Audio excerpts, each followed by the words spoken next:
Hey guys, I think we've all heard the name John McAfee.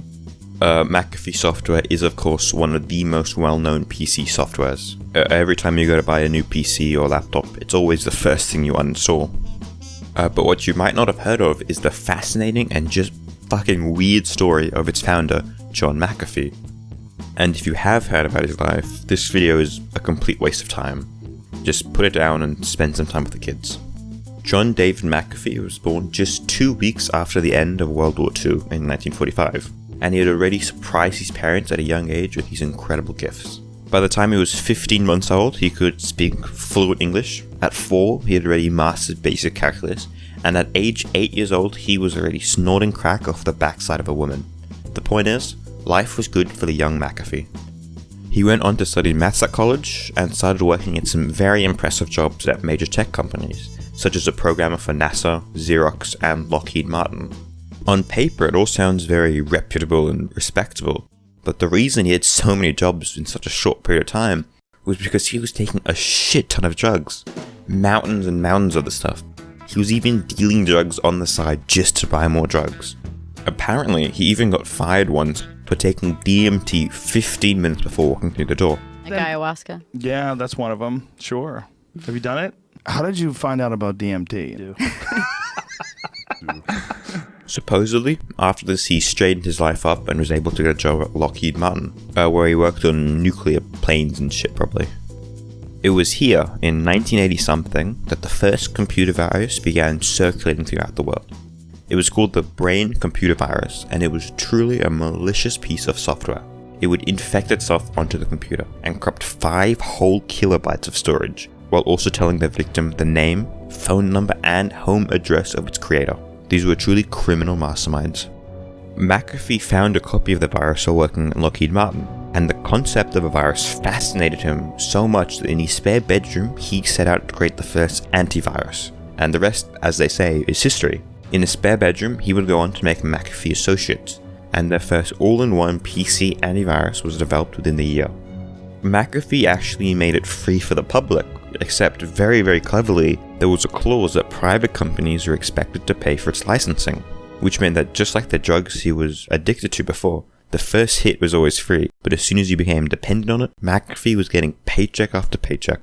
Now, despite the fact that you don't actually need an antivirus on your computer, McAfee was making absolute bank off of his software. Tens of millions of dollars were pouring into his bank account, which was doubly helped by the McAfee Association sale to Intel. But as any rich person will tell you, you need to invest your money in order to protect against inflation. And I swear I'm not making this up. In 2007, he decided to reinvest his cash in only 2 ventures. Only 2. The first was large mortgageable houses, and the second were government bonds backed by the Lehman Brothers. It was a brilliant Warren Buffett style investment. House prices always go up, and banks never fail, so it is literally impossible to lose your money. This is going to be one of the watershed days in financial markets history. It was a manic Monday in the financial markets.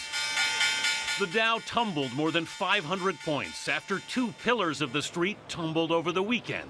Lehman Brothers, a 158-year-old firm, filed for bankruptcy. I don't think anyone really expected a bank as big as Lehman to be in a position that it's in now. Brought down by bad mortgage investments, Lehman, which has 25,000 employees, will be liquidated. Oh lord, he lost a lot of money. It takes a genius to turn a bedroom startup to $100 million, but it takes a very special sort of man to turn $100 million into $4 million. Now, I know that nobody could have foreseen this, and that on paper those are actually really good investments, but God almighty, I just find it hilariously funny that the only investments he made were also the worst. The only thing unluckier would have been to be a lead painter who won a free trip to the Titanic. So, out of cash and no longer part of McAfee Associates, John David McAfee did something few ever do. He went off the grid. Had you ever had sex for money prior to that, or? No. That was my first time. I was ashamed, but then I got used to it. What did he have you do? Sit on this hammock. The hammock has a hole. He puts you in a hammock. Then after that, he lies down under the hammock. then he would cut a little hole and he would sit there. That's what he used it for. Because he wanted to have, like, Scott sex, and then I didn't agree with that. what is Scott sex? And when you poop in someone's mouth. He used to make you shit in his mouth. Like that. I've never done that before, and it was an experience for me. And He puts his head under your butt and he asks you to shit in his mouth, and so... Did he ever have regular intercourse, like vaginal intercourse? No. None of that. That was the only thing I did. And now we get up to all of the weird shit in his life. If you thought that cocaine and sex was the highlight of this video, then you are gonna lose your fucking mind. He moves to the small Caribbean nation of Belize, officially as a way to retire, but unofficially it probably had something to do with tax evasion. He then decides to put the majority of his $4 million cash into a large concrete compound. I swear, I'm not making this up. Using ex-convicts as security personnel, he then starts stocking up on illegal firearms. The Belizean government raid the compound on suspicion that he's cooking meth, which surprisingly is like the one thing he hasn't done. Everything else is suspicious as shit. I haven't even started talking about the claims that he had numerous friendships with high school girls. Things go off the fucking walls in like a 3-year time span, and that's why you stay in school and don't take drugs, kids, or you'll end up like John McAfee. So let's have a full, deep dive into McAfee's alleged criminal background to fully grasp the craziness of John McAfee. While John McAfee is just cruising around the Caribbean jungle, macheting the local flora, he spots a woman by the name of Alison O'Donoghue, who is staying in Belize as part of a research grant because, get this, Alison is an incredibly young and gifted microbiologist from Harvard. She has a PhD in everything. They get to talking, and somehow, in like the span of 30 minutes, they agree for her to drop everything, move to Belize, and start up a company, 50-50, to discover the next antibiotic. And just like that, John McAfee's next project was born. This time it's an antibacterial. Their company, Quorum X, obviously never succeeded in their goal, but their website is still archived a decade later, and you can see that they were selling magnesium oil for $60 fucking dollars. That's 3 times the price on Amazon, so yeah. After months now in the sweaty Belizean jungle, Alison still can't discover the next antibiotic. She's slaving away, and while she's inside the compound, she starts to grow a bit suspicious and troubled by a new business partner. She noticed that he would always play Star Wars by himself when he thought that everybody else was asleep, and that he only owned 1 pair of underpants, which was My Little Pony. She also starts to become very untrustworthy of McAfee at this point. I guess all of the armed convicts didn't faze her, but she started noticing that he was becoming very paranoid, very possessive and angry. And Alison really wasn't feeling that comfortable with it. And this video so far has been very light and jokey, so in order to be appropriate, I'll let Alison speak for herself about what happened when she told him that she wanted to quit. He told me repeatedly that he could have people hurt, taken out, if he wanted to. Adonisio says it all became too much for her, but listen to her traumatic account of what she says happened when she told McAfee she wanted out. When I did go over there,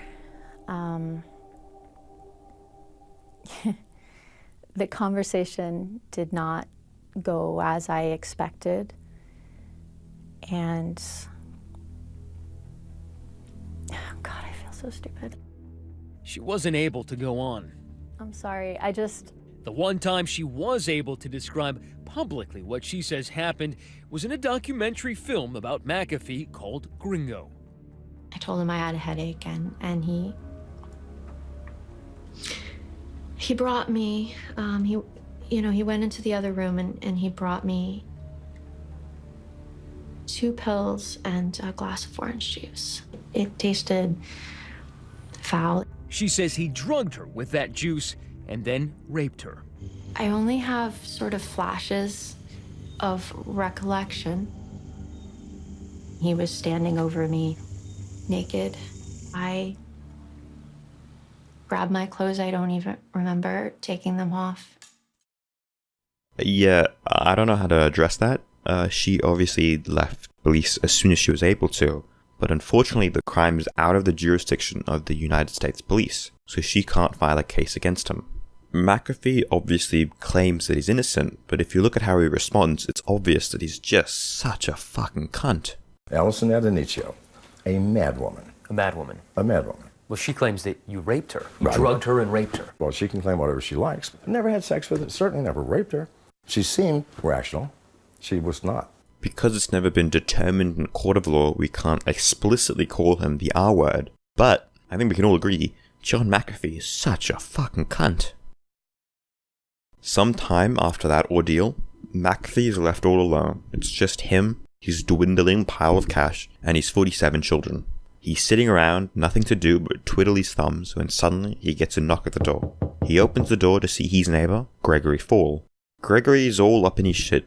He's annoyed that McAfee has his own personal army of criminal soldiers, and, most importantly, that he has several vicious dogs on his property who had already in the past mauled a tourist and scared the locals. So, naturally, John McAfee tells him to fuck off. And you know what? Gregory does. But about a week later, McAfee finds his dogs acting all sickly and unhealthy. So, obviously, McAfee takes out a gun and puts them down. Personally, and really this is just me, but personally, I probably would have taken them to a vet first to see if they were actually sick before I killed them. But you know, different strokes for different folks. The assertion that's been made against McAfee was that after finding his dogs possibly poisoned, he calls one of his security guards, wires them $5,000, who then goes over to Gregory's house and shoots him dead, which happened about 3 days after the dog's sickness. So, did he do it? Well, we'll probably never know, and it's always important to be innocent until proven guilty with these sort of things. But it is a bit suspicious that every photo of McAfee in police is him threateningly holding a gun. So if I was a betting man, I'd say that this motherfucker straight up killed him. And you know what? The police thought so too. They go in to raid the place. They've got their tasers, their body pillows, they're breaking down the door, they land a police helicopter on the pool, and you know what? The motherfucker's gone. In a rare display of what was obviously innocence, John McAfee had his lawyers smuggle him into the neighboring country of Guatemala in the dead of the night. Obviously, he's innocent. He just took a midnight stroll and accidentally ended up in the wrong country, which happens all the time. Well, at this point, the international press is all over it, trying to figure out what exactly the IT-turned-fugitive is. And, like always, the news website Vice fucks it all up. You see, a photographer working for Vice spotted McAfee in the capital of Guatemala. They upload the pic, except they forget to remove the image's metadata, giving the police the exact geolocation of their number one most wanted. Well, the police are back at it again. This time, they've got their monster energy drinks. There's drones in the sky, an armored tank disguised as a grandma. They're searching all through the gutters, and you know what? They catch the motherfucker. Boom. Dead to rights. Years of watching Law & Order have prepared them for this. He's about to go down for a long time. Well, he fakes a fucking heart attack. Oh, John McAfee's down. He ain't coming back up. Ooh, he's trying real bad. I'm fucking dying over here being arrested. I'll just wait for my lawyer to fix this. And his lawyer's in the fucking corner, working overtime trying to get a deportation. Well, one fake heart attack later, and this motherfucker sets his feet back in the US like nothing happened. He literally faked a heart attack to get out of murder, and it fucking worked. After being deported back to America, McAfee was lost. He didn't know what to turn his life to next. He was past his prime. He already maxed out the amount of cocaine a person could do. He had to look to something that was greater than him. He signs up to become the next Libertarian nomination, and oh, it was a fierce, bloody competition. Each candidate knew there was a chance for them to become the next president, although obviously none of them had the chance to become the next president. Gary Johnson was obviously the most expected to win. He's been around the block a few more times, but McAfee was certainly making a splash. It was neck and neck between the top three. Johnson, who campaigned to end the bullying of presidential candidates, Austin Peterson, who wanted to bring back human hunting, and of course, John McAfee. A protege in cybersecurity, cryptocurrency, and yoga, I think John McAfee was a perfect choice for president. He could bring something to America that few could. His experience in cocaine and crime is exactly what we need in these dark times. I don't want to understate, Gary Johnson really was set to win, although McAfee had a chance to squeeze his way up. On the campaign trail, Gary Johnson had said some things that were very controversial for a libertarian. Should someone have to have a government-issued license to drive a car? Hell no! What's next? Requiring a license to make toast in your own damn toaster? The license to drive? You know, I'd like to see some competency exhibited by people before they drive. Despite the controversies, Johnson would get the nomination and would go on to sweep across America in the 2016 general election, receiving an incredible 3.28% of the popular vote, making it the most successful libertarian election of all time. So, what happened to McAfee? Well, he's obviously devastated by this loss, and after some self-reflection, John would dedicate the remaining years of his life to cryptocurrency, which he believes is the way forward for humanity, and he definitely doesn't use crypto to get out of paying taxes. So to be completely honest, I really don't know what the future is in store for John McAfee, but I'm going to end this video with a fantastic quote that I've read that I think sums up the man perfectly. John McAfee has never been convicted of rape and murder, but crucially, not in the same way that you and I have never been convicted of rape and murder. That's about it. Thank you for sticking around for so long. It'd be really cool if you could like and comment on this video, and cheers.